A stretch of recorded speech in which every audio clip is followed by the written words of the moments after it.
Իրավաբան նեթը զրուցել է Ռուսաստանի Դաշնությունում անազատության մեջ պահվող գործարար Տիգրան Խաչատրյանի փաստաբան Մոսկվայի փաստաբանական պալատի անդամ Վլադիմիր Սարուխանովի հետ։ Նրա խոսքով գործի ամբողջ ընթացքը լի է եղել խախտումներով։ 2024 թվականի հուլիսի 3-ին Խաչատրյանը միայնակ ժամանել է Մոսկվա եւ հանգրվանել քաղաքի հյուրանոցներից մեկում։ Օրեր անց հուլիսի 17-ի լույս 18-ի գիշերը Ռուսաստանի Դաշնության ներքին գործերի նախարարության քրեական հետախուզության գլխավոր վարչության աշխատակիցները Մոսկվայի Տվերսկայա փողոցի 28 տան մոտից բերման են ենթարկել նրան։ Նույն օրը նա ձերբակալվել է Ռուսաստանի քննչական կոմիտեում գործը քննող քննիչի կողմից։ Փաստաբանը հայտնում է, քննությունը մեծ խախտումներով է ընթացել, այդ թվում ճանաչումը։ Ռուսաստանի Դաշնության օրենսդրության համաձայն ճանաչումը պետք է տեղի ունենա այնպիսի պայմաններում, երբ ստատիստները, որոնց միջև պետք է գործողությունը կատարվի, նման լինեն Խաչատրյանին։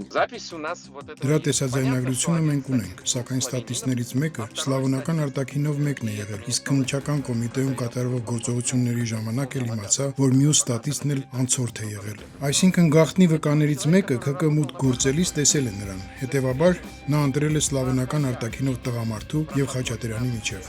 Բացի այդ, փաստաբանի խոսքով Ռուսաստանի Դաշնությունում ճանաչում քննչական գործողությունը իրականացվում է այն դեպքերում, երբ վկան ինչ-որ բանում վստահ չէ, սակայն գաղտնի վկան պնդել է, թե ճանաչում է Տիգրան Խաչատրյանին 2014 թվականից։ Հարց է առաջանում, եթե այդքան երկար ժամանակ ճանաչում ես մարդուն, ապա ինչու է անհրաժեշտ ճանաչումը։ Նաև ինչպես է ստացվում, որ գաղտնի վկայի կարգավիճակ է տրվում մի մարդու, ում ըստ նախաքննական մարմնի Խաչատրյանը սպանության պատվեր է տվել։ Գործում նաև ընթերականներ են եղել։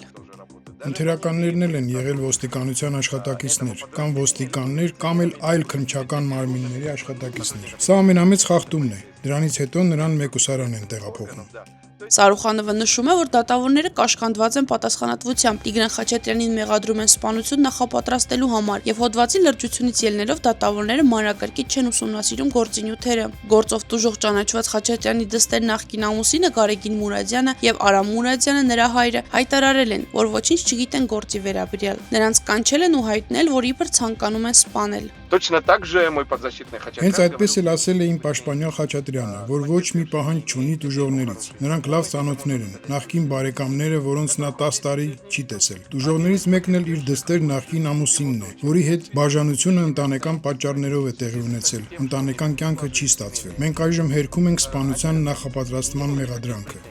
Սարուխանովը պնդում է, այս պայմաններում որևէ դատավոր չի համարձակվի իր վրա պատասխանատվություն վերցնել փոխելու Խաչատրյանի խափանման միջոցը, նույնիսկ գործի այսպիսի նյութերի պարագայում։ Փաստաբանը նշում է, որ իրենց հայտնի է գաղտնի վկաների ինքնությունը, նրանցից մեկը կին է, որի դեմ խարդախության հետ կապված մեղադրանքներ են առաջադրված։ Ինքը Խաչատրյանը 1968 թվականից ծնված է, իսկ դա նշանակում է, որ նա քրոնիկ հիվանդություններ ունի։ Նրա համար դժվար է բանտում գտնվելը։ Չնայած մեկուսարանում պայմաններն ընդունելի են, դիմանալու են, նրան ոչ մի բան չի սպառնում, բացի առողջական վիճակի վատթարացումից։ Փաստաբանը խոսել է նաև Խաչատրյանի հոգեբանական վիճակի մասին։ Նա ընկճված է, քանի որ շուրջ 9 ամիս գտնվում է բանտում մի մեղադրանքով, որի հետ ըստ իր խոսքերի կապ չունի։ Սարուխանովի մոտ նաև հարցեր են առաջացել Հայաստանի Հանրապետության քաղաքացու ՌԴ-ում հանցագործության մասին հաղորդում տալու վերաբերյալ։ Մեզ համար պարզ է, որ Մոսկվայում առանց լավ կապերի այդ գաղտնի վկան չէր հայտնվի քաղաքի հյուսիս-արևելյան շրջանի ոստիկանության բաժանմունքում։ Ընդհանրապես Մոսկվայում էլ չէր հայտնվի։ Իրադարձությունների զարգացման հիերարխիայի համաձայն մարդն ուղղակի հանցագործության մասին ինֆորմացիա է ստանում կամ նախապատրաստվող հանցագործության մասին ու գնում է ոստիկանության բաժանմունք, որը իր տան մոտ է։ Վլադիմիր Սարուխանովին նույնպես հայտնի է անդրազգային հանցավոր խմբավորման գոյության մասին, որը ճնշումներ է գործադրում Խաչատրյանների ընտանիքի վրա շորթման նպատակով։ Նրա խոսքով ոչինչ չի թաքցվում, ուղղակի սպառնալիքներ են հնչեցվում։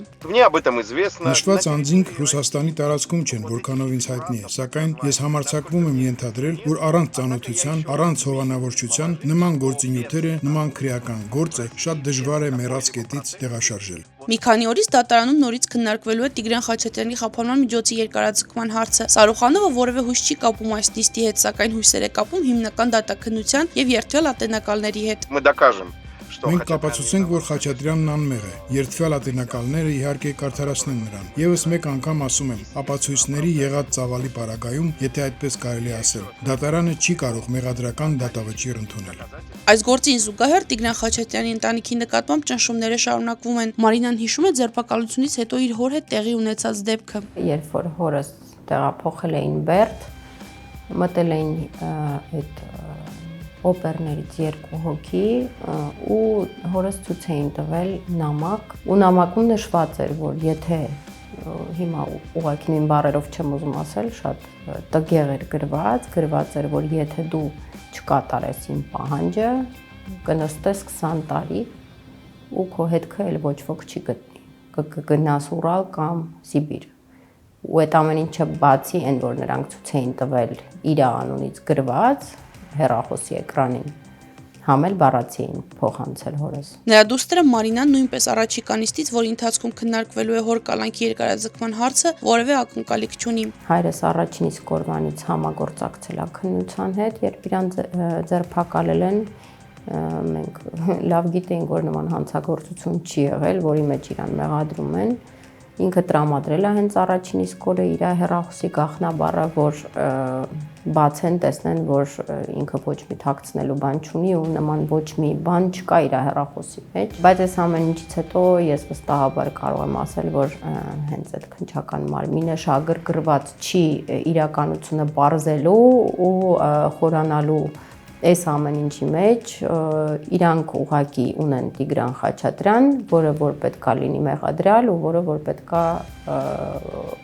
ձերբակալվի ու դատապարտվի։ Հիշեցնենք, արդեն 9 ամիս է, ինչ Տիգրան Խաչատրյանը գտնվում է անազատության մեջ։ Ամբողջ գործը կառուցված է 2 գաղտնի վկաների ցուցմունքների վրա, ովքեր ըստ Խաչատրյանների ընտանիքին մոտ մարդիկ են եղել եւ գործում են անդրազգային հանցավոր խմբի ուղղորդմամբ։